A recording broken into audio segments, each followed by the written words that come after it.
I will definitely, no, 9 years ago, I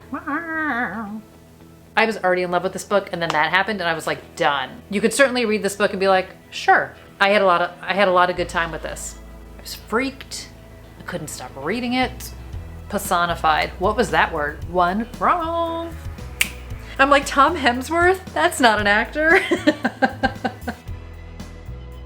Hi everybody, it's Audrey and welcome back to Chapter and Converse and welcome to part 1 of what I read in February. So I have been reading a lot of ARCs ahead of publication. So all of these books are available to you guys now, but I have like nothing to physically hold up and I feel really weird. I went to gather my books and I was like, I've got one to hold up to you guys.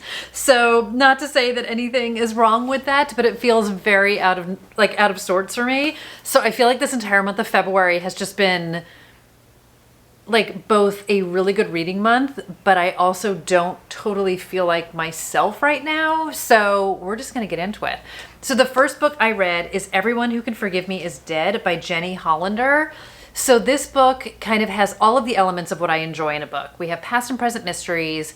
We have a past college setting. We have all the secrets and lies and things that you did in the past coming out to taunt you in the present. And how is our main character going to deal with all of this stuff coming out about her and her past? So originally I saw some comparisons to Luckiest Girl Alive by Jessica Knoll. So if you guys have been on the journey with me for a bit, then you know I personally had a little bit of a struggle with that book.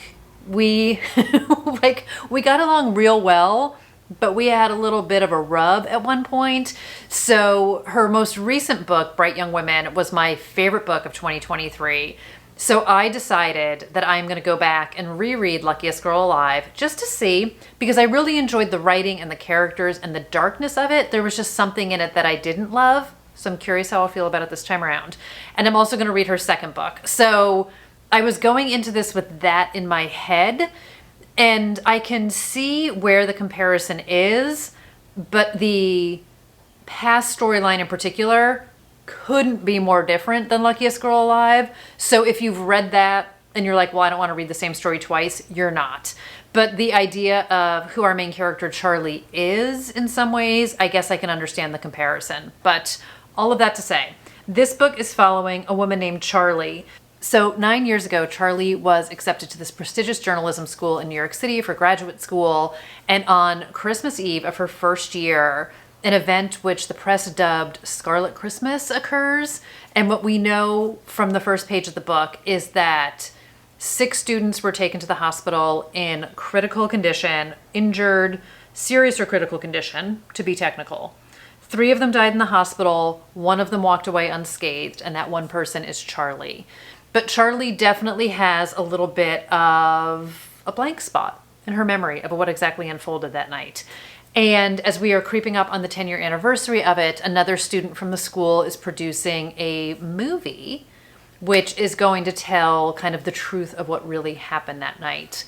And Charlie has sort of some mixed memories of things she knows for certain and things that are in that black hole. And she is really nervous about this coming out.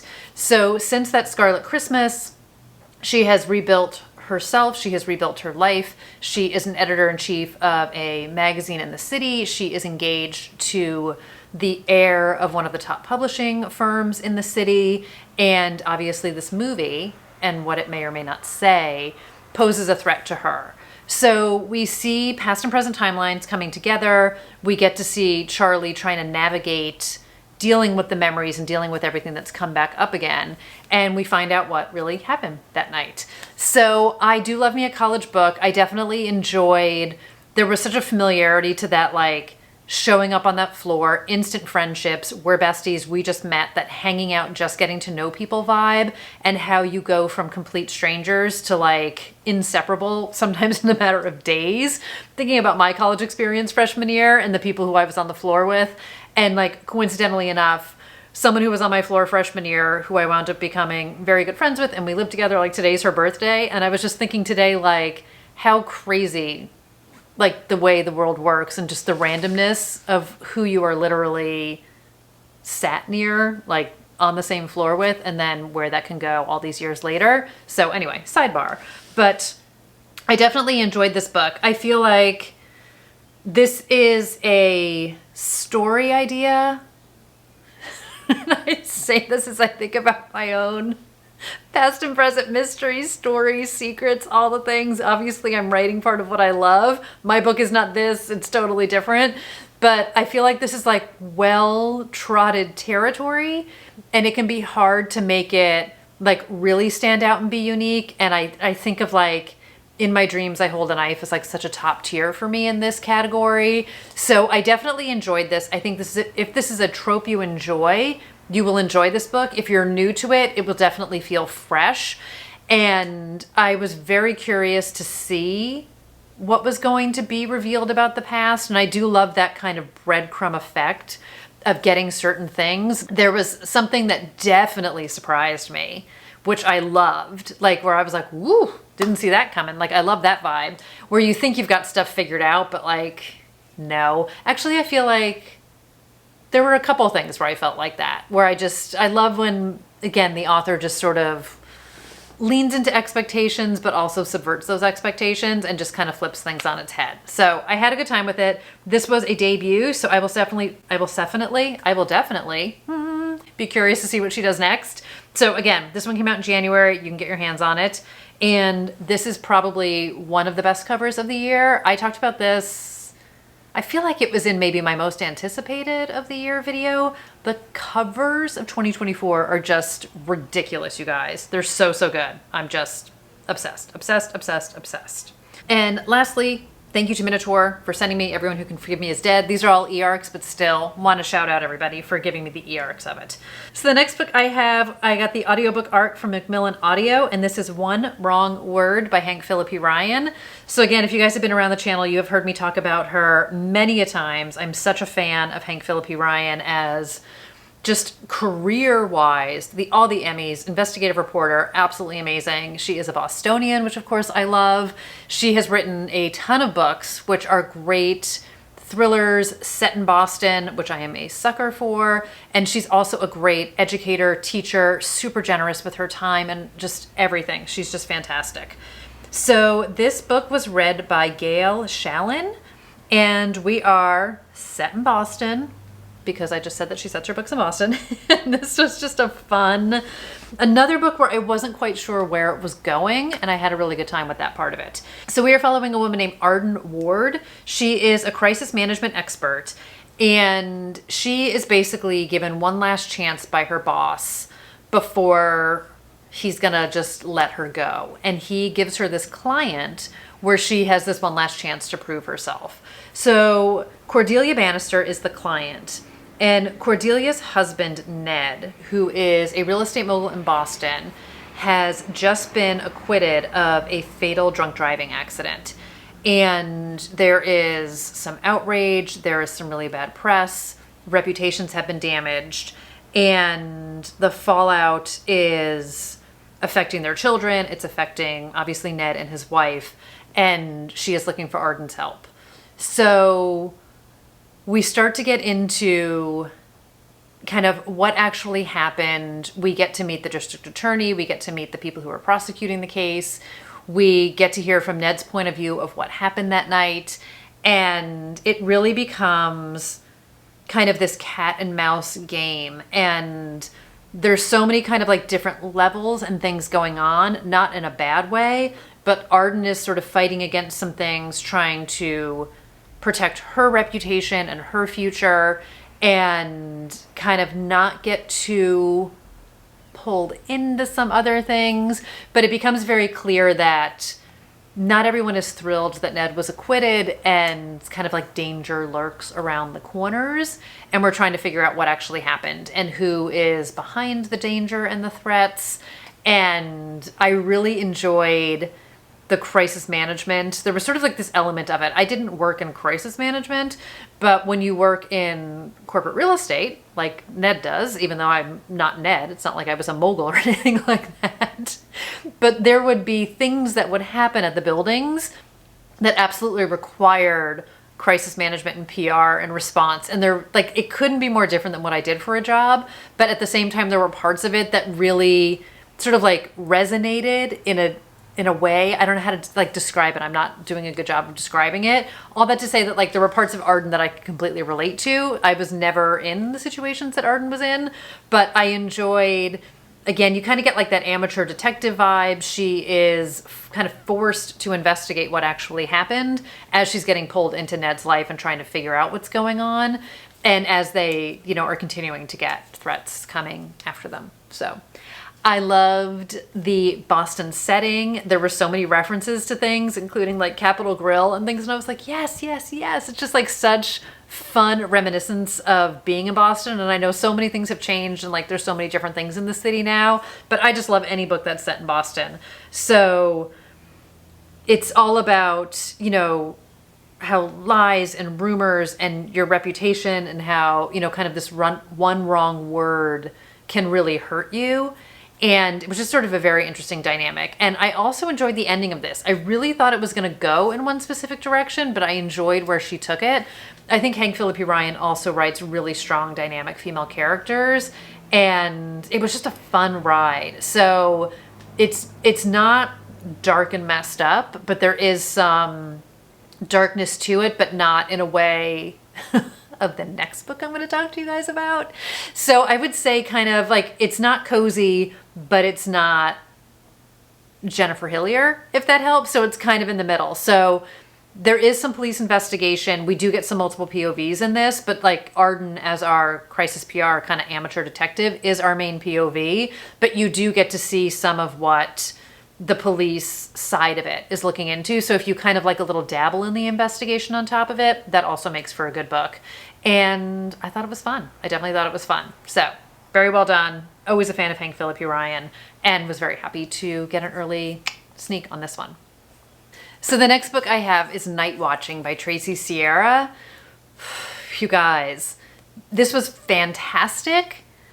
If you watched my January part 2 wrap up, this is the book where I was like, I'm just going to kind of give you like one sentence, because to me, you need to go into this book knowing nothing. But what you need to know, not necessarily related to the plot, this is a very intense, I feel like, think No Exit by Taylor Adams. Like I'm already doing it like this, feeling the entire time of tension, but without the banana pants hijinks of No Exit, but that claustrophobic perpetual tension of, oh my God, oh my God, oh my God, oh my God, oh my God. That's what Night Watching was to me. So I had heard about this book through, you guessed it, Gare and Kate from Killing the Tea. They are my go-to for so many of these books. They were talking about this towards probably the end of last year. So I went onto NetGalley, I was able to get an arc of it, and I spent, I don't know, whatever the 3 or 4 days it took me to read this book in like a coiled ball of tension, and kind of like The Last Word by Taylor Adams, a little bit of a fear of a nightmare. I did not have a nightmare with this book, which absolutely surprised me, but I was wound up like a top reading this. So this is a book where you need to be in a certain frame of mind to read it. So the one-liner that I'm going to give you is this book is about a mom who is home alone with her 2 children in a somewhat isolated house in a rural town with a blizzard. And when the book opens, an intruder has broken into the house. And I feel like that's all you should know and need to know. But from the jump, this book is just tension personified. What was that word? Personified. I was like, I feel like it's like when I was younger watching a horror movie where I was totally terrified, but I couldn't look away. I was so tense and freaked out reading this book, but I could not stop reading this book. I needed to know what was going to happen next. I was totally invested. I knew how deep dark down the rabbit hole I was going with this one, and I just couldn't stop. I had to know. But at the same time, I needed to like take a step away and stop because it was starting to really like mess with my head. So I would highly recommend it if you think it might be in your wheelhouse.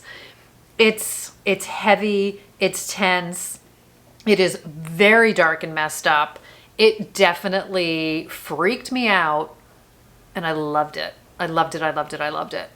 Don't read anything about it. Don't get clued into anything else that's happening. Like, you just have to let it unfold. And this is more and more how I'm feeling. And I even felt this way about the last book I'm going to talk about today, which couldn't be more different from this one. I didn't even want to have an inkling of anything. And like, I don't even want to say anything else. I'm not trying to like blow it up into like this big, amazing whatever. I thought it was fantastic. I was impressed.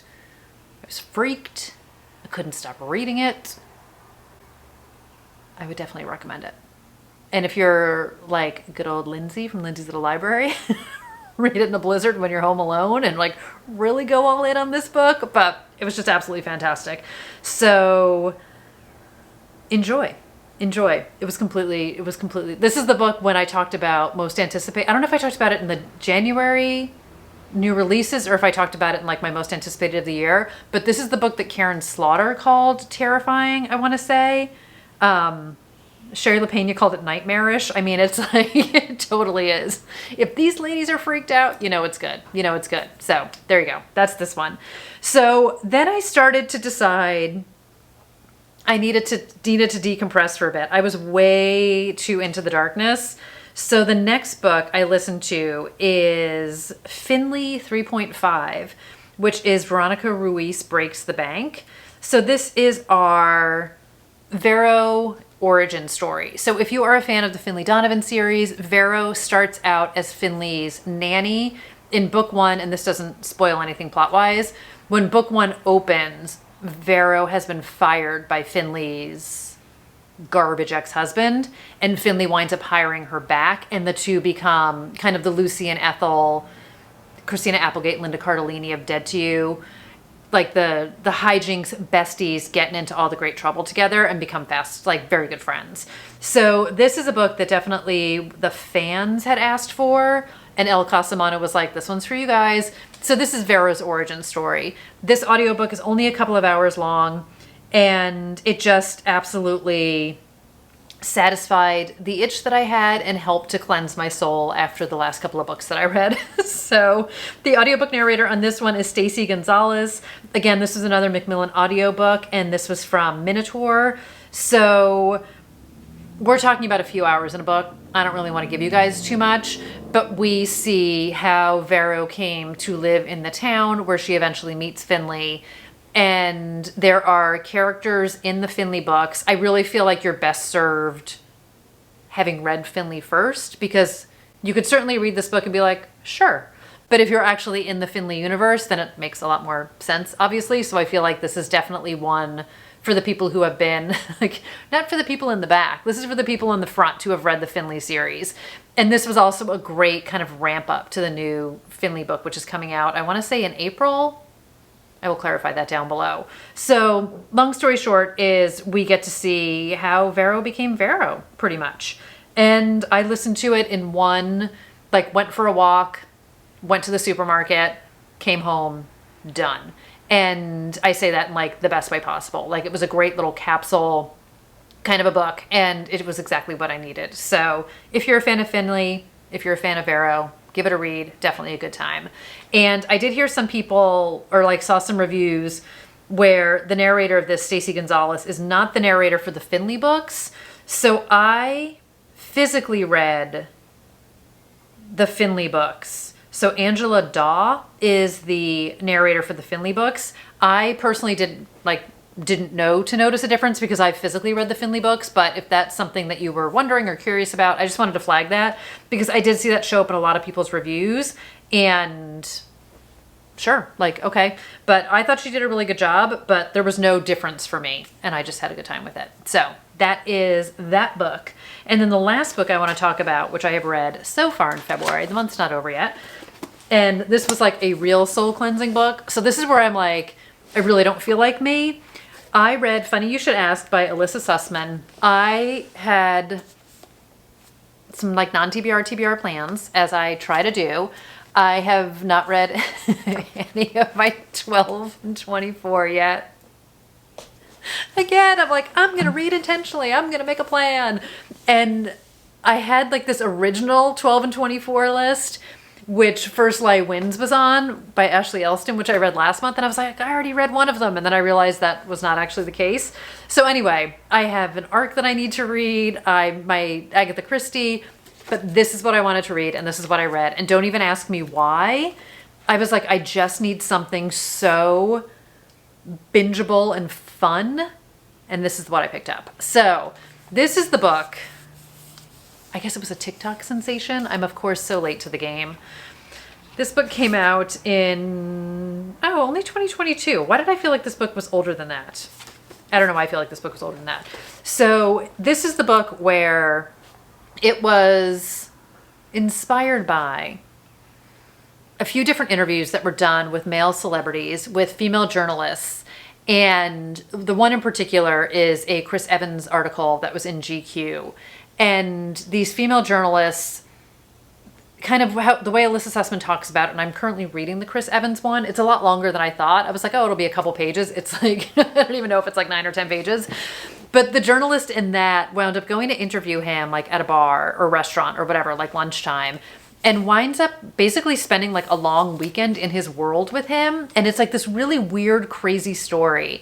And Alyssa Sussman was really intrigued by the fact that you have these female journalists who are interviewing these male celebrities, and how a lot of these stories are told as if the journalist is like one of the characters in the interview. So there was, I want to say it was a Liam Hemsworth interview and a Tom, what's his name? Why am I so bad with names? I'm like, Tom Hemsworth? That's not an actor. Hold, please. Wow, did I butcher this? Okay, so the Chris Evans interview in GQ, Tom Hiddleston, I never would have gotten there, and Channing Tatum. I don't know why I was thinking it was a Hemsworth, but like, why not? So it is, she was talking about how these relationships with celebrities exist and like the dynamics between the interviewer and the interviewee, and just really interesting. And the Chris Evans interview was from like 2011 or something like that. So she writes, anyway, sort of a inspired by, fictionalized, good time, fun book. So in this book, we are following two timelines. So 10 years ago, Hani Horowitz is kind of writing these pop culture kind of like fluff pieces. She is writing nonfiction. She went to school in Iowa. She wants like the Iowa Writers Group. She wants to be a fiction writer, but this is kind of where her career has ended, or where her career has gone, I should say. And she's just recently broken up with her boyfriend, who is a serious writer, and has moved to New York City. So she's out in LA, and she winds up getting this assignment to interview Gabe Parker, who is an actor who is known for being kind of like the hot but dim-witted guy in the movie, and like his shirt is always off, and he kind of steals the show, but he also kind of like gets killed off or something happens to him early on in the movie. But he has just been named the new James Bond, and there are a lot of people out in the world who are like not having it. They don't think it should be him. A, he's American, and B, he's the hot but dim guy in all of the movies. And people think he's kind of dumb, and people kind of make fun of him. So she is kind of charged with writing the story about why he should be Bond. And he is a complete smoke show. He is her number one crush. She is dying on the inside that she gets to interview this guy. And they meet, and it kind of mimics that Chris Evans interview where like they have lunch, she does the interview, and it kind of morphs into this thing where she winds up spending this lost weekend in his world with parties and his friends and just all sorts of stuff that sounds kind of shady. And she writes about it in her article. And this article winds up going viral 10 years ago and has forever been linked to the two of them, and has forever linked the two of them together, and has always had this question around what actually happened between them that weekend. So they both have gone on with their lives, and now we are 10 years later, and their respective kind of agents and publicists want them to get back together again and write another interview together. So they are meeting again, both in totally different places, both having experienced totally different things, and with a lot of questions about that weekend 10 years ago. So we see this told in 2 different timelines, and I really enjoyed the way it was told. So the unfolding of the story, and then we get excerpts from the article, we get excerpts from different gossip columns. We have quotes, like book reviews and stuff like that. Hani has since written 2 books, and it's very fun. It's very self-aware. It's very behind the Hollywood curtain.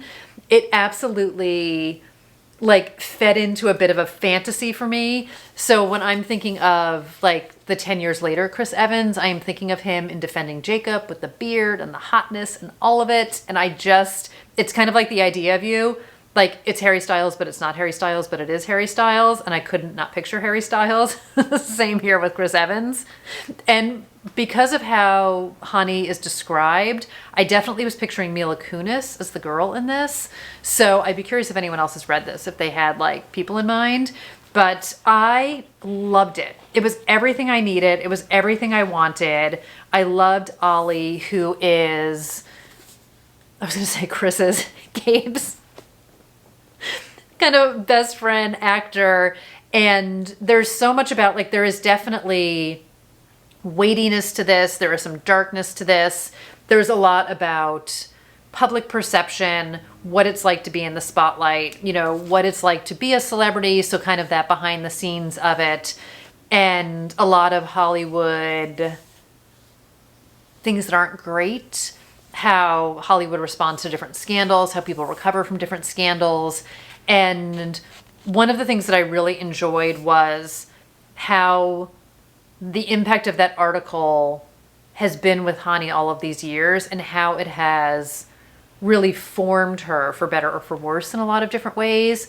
And I think a lot of what I also enjoyed is her as a writer. There's these little nuggets and like insights into her insecurity about writing, her passion for writing, like her self-doubt around it. So there was a lot to that I very much connected to, but it's funny, it's warm.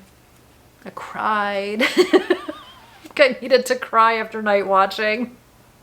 This finally helped me get it out.